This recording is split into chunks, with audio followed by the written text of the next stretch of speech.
Finn is joining us to explain. I know, Emily, that this is only about 5% of this school's population, but it's a program that a lot of people are questioning.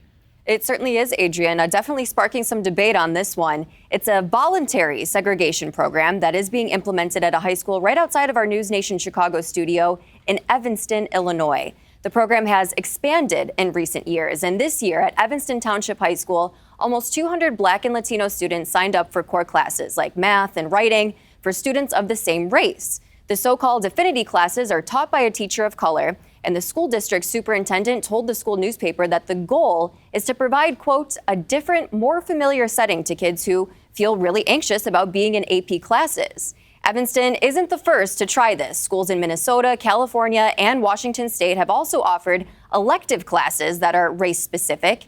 Federal anti-discrimination laws do ban schools, public schools rather, from mandatory segregation, but civil rights attorney Robert Patillo argues that the voluntary program in Evanston is actually healthy and enriching for students and can even make learning feel more comfortable.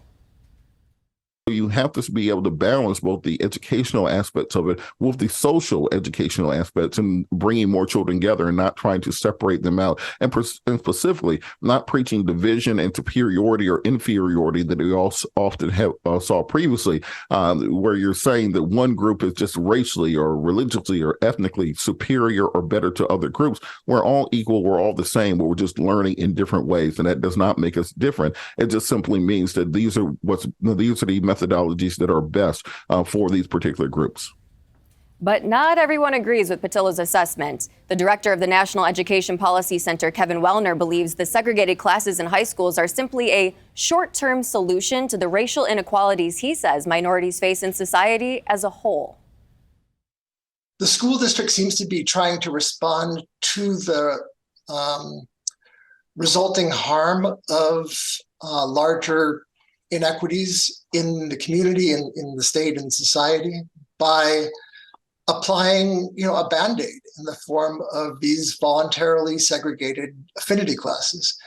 And I see that as unfortunate, as an unfortunate Band-Aid that attempts to address those larger problems.